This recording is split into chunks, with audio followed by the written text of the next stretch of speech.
Hello, I'm Martin Lamb and I'm speaking to you today from Leeds in the UK. And my topic is the impact of language of instruction on learner motivation. Learner motivation is my main academic interest. And the key question that I'll try to answer in the next 15 minutes is, how does changing the language of instruction for some or all subjects affect learners' motivation to learn that language or the subjects? And my attention is on at the school level, and especially where possible on younger learners. And so my focus is on CLIL and English medium education. CLIL is the term given to this phenomenon in Europe, tends to be the term used. EME is more commonly used in Asia. And these programs have been promoted, as Henneberry and Gao write, in the belief that content instruction through the target language medium creates a naturally motivating context for language learning and language use. So they are predicated often on the belief that they do improve learner motivation. And the reasons for that is that there are several theoretical benefits that might accrue. So compared to learners learning a language in a foreign language, regular foreign language classroom, studying other subjects in a second language creates supposedly a context for meaningful use of the second language. So they automatically have a purpose for listening to the language, for reading in the language, and for producing the language.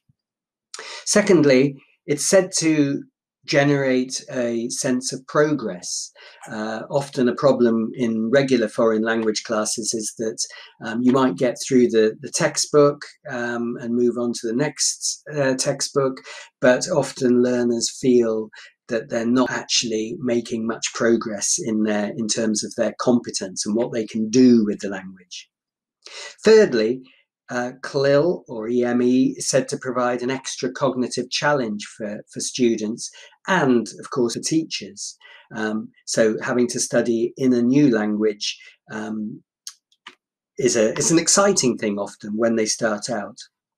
And fourthly, that process of suddenly changing instruction to a new language encourages teachers and students to discuss and own the pedagogy. Often teachers and learners find themselves in dialogues trying to discuss how they can better learn the material in the new language. And often there's said to be a lot more questioning and clarifications of meaning and so on. The benefits are theoretically said to be even better for younger learners because it provides opportunities to learn curricular content while capitalizing on the lack of inhibition, curiosity, and appetite for discovery of many children, which provide the momentum for learning. So young learners have that natural motivation to learn, and CLIL in the early years can capitalize on that. There are said to be longer-term benefits as well. So greater confidence in the use of the L2. If you've been studying in the second language for many years, then you'll tend to feel comfortable using the language, both receptively and productively. It's said that it could produce more positive attitudes towards that language and the culture, the people who speak the language and the cultures of the language. And that perhaps it produces more cosmopolitan identities among learners, a more global outlook. Certainly when the language of instruction is English, and it generates positive attitudes towards English and maybe gives learners a sense that they are citizens of the world. And this is of course, in contrast with what has been observed in regular foreign language learning, which is that motivation tends to decline during the school years. And if we turn now to look at the research evidence, there is some evidence for motivational benefits.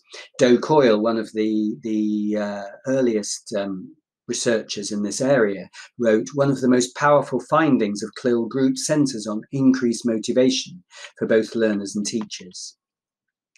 And early research compared the motivation of English medium education students with non-EME students and found there were advantages for the EME students.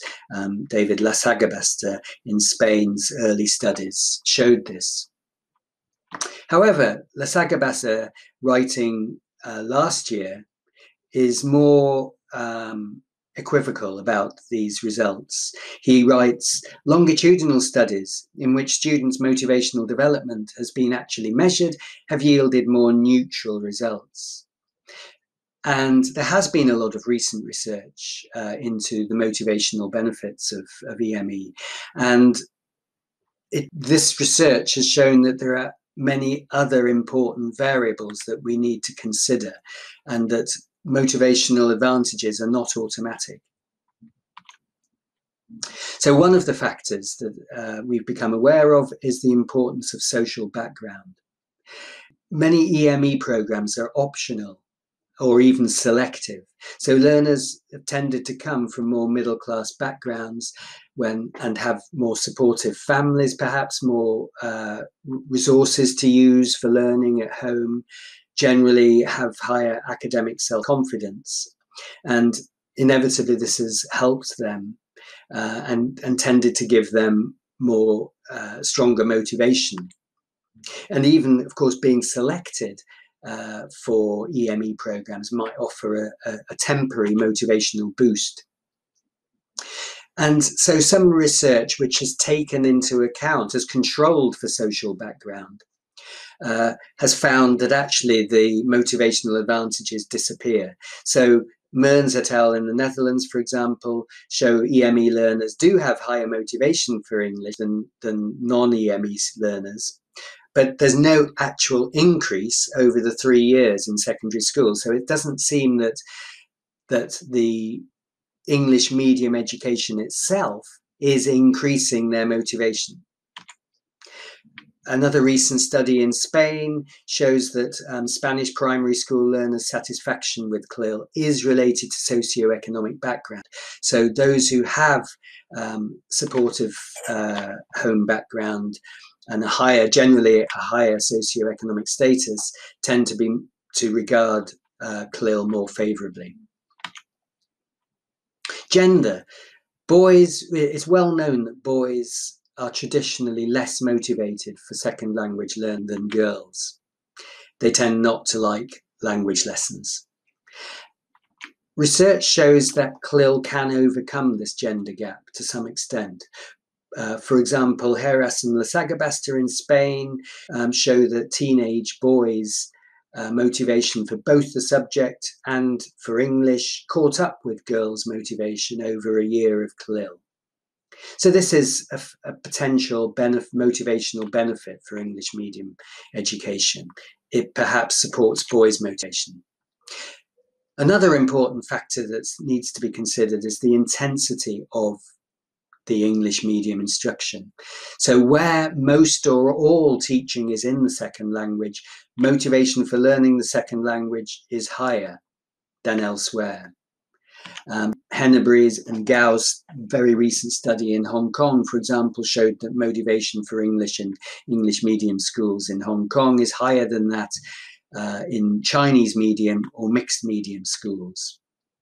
And it could be that where the intensity is higher, it produces a kind of Matthew effect, a kind of virtuous circle where learners are gaining competence, gaining confidence as well in the second language from year to year, and that enables them to study in that language more easily, which enables them to learn more, and this of course feeds back into their motivation. And the opposite might be true, where the intensity level is much lower, that it doesn't produce the motivational benefits. Considering age, most research, we have to say, has been on secondary and tertiary EME. But studies do show that younger learners can embrace EME. I would highlight the research of Pla de Val-Ballester in Catalonia, for example, comparing CLIL and non-CLIL classes in primary schools in Spain does show motivational advantages for CLIL learners. Here's a quote from one of her learners, which clearly shows that suddenly the primary school learners feel that they have a good reason for learning the second language. However, there is evidence that primary level learners can struggle with academic language in English. And this is true even in elite schools, as research in Poland shows, where pupils are said to have felt stress and frustration in year 4 when there wasn't enough language support being offered. And this brings us to what might be called the dark side of English medium education, where there is real risk of demotivating students. So, and more recent research in Spain has found that students' enjoyment in CLIL classes is linked to the ease with which they're able to follow these classes, regardless of whether students are low or high achievers in the subject areas. And the truth is that if learners' proficiency is not high enough, then the experience of English medium instruction is going to be submersion, not immersion. And it's going to be a very alienating experience, such that learners will feel demotivated, not just for learning the language, but even possibly from school as a whole.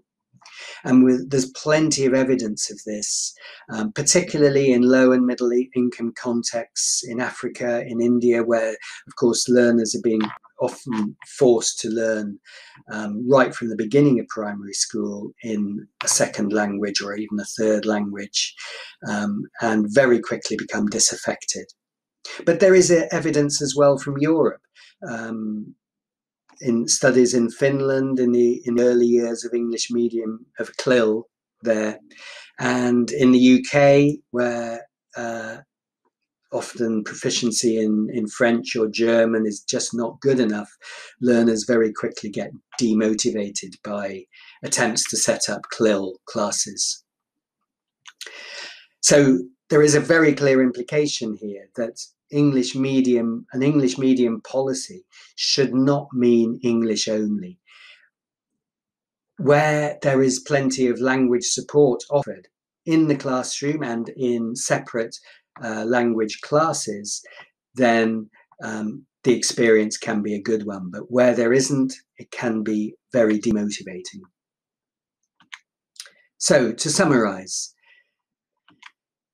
my overall impression from reading the research on CLIL and EME is that it confers only a minor motivational advantage. And this is partly because most young people around the world recognize there is a need to learn English anyway. So there's a good motivational foundation there anyway. Enhanced motivation is therefore, in my view, not a reason to initiate English medium education in basic education, unless L2 motivation is currently very low. And there could, for example, I don't know the Taiwanese context well enough to know whether that's the case. If English language education is not going well currently, then possibly a change is needed.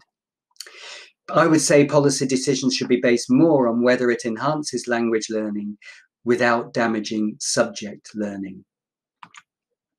And if English medium education is initiated, it must be done well to avoid risks of demotivation. And if it is initiated, it should be monitored through large-scale research.